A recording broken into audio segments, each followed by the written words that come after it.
এনসিপির মতো একটা মাত্র ডিম ফোটা একটা ডিম এখনো বাচ্চাও পয়দা হয়নি সেই দলকে এখানে মূল্যায়ন করা হয়েছে। আর বাংলাদেশের এত বড় একটা দল আওয়ামী লীগ সেইখানে তারা তাদের নমিনেশনগুলো বাতিল করেছে। এখন বুঝেন আমরা ভালো ছিলাম না তারা ভালো? আমাদের সময় এই বিএনপিকে বারবার আমরা কিন্তু দিছি। এতদিন পরে জামাত তাদের সাথে ছিল, এখন তারা বিরোধী দল হয়েছে। তাদেরই এটা একটা চক্রান্ত। তারা তলে তলে দুজনে দুটো ভাগ হয়ে তারাই রাষ্ট্র চালাবে, এখানে আওয়ামী লীগকে আসতে দেবে না। কিন্তু তারা জানে না আওয়ামী লীগের অঙ্গ সংগঠনের নেতা কর্মীদের পরিমাণ কতটুকু বেশি। 20 কোটির মধ্যে 15 কোটি মানুষই আছে যারা আওয়ামী লীগ করেন।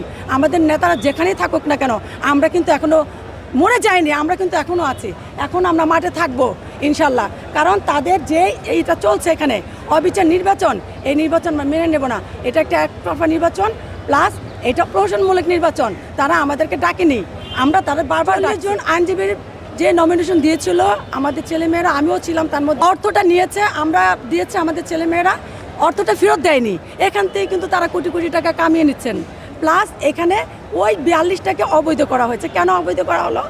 অংশগ্রহণ করতে দিত, অংশগ্রহণ করার পর যদি আমরা ফেল করতাম, আমাদের তো অংশগ্রহণ করতে দিল না। কিন্তু এতে বোঝা যাচ্ছে ওনাদেরকে আমরা সুযোগ দিয়েছি। আমাদেরকে একটাই কথা, ফ্যাসিস্ট। কিসের ফ্যাসিস্ট আমরা? এখন ওনারা কি কম ফ্যাসিস্ট? আজকে যে কাহিনীটা, যে নির্বাচনটা ওনারা করছে, এটা কি ফ্যাসিস্ট নয়? এটা ফ্যাসিস্টের একটা অংশ। ওনারা নিজেদের কী ভাবেন?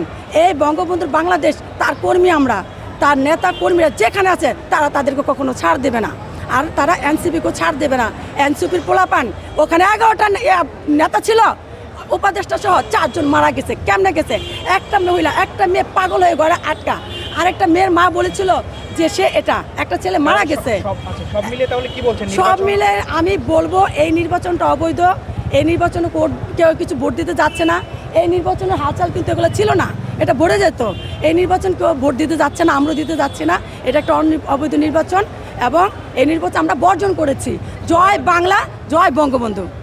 সুপ্রিম কোর্টের মাটিতে আমরা নমিনেশন, আমাদের সাদা প্যানেলের ছেলেমেয়েরা, আমাদের নেতারা এখানে হয় না। তারা নমিনেশন দেওয়ার পরে তাদেরকে নিষেধাজ্ঞা করেছে, তাদের নমিনেশন বাদ করেছে।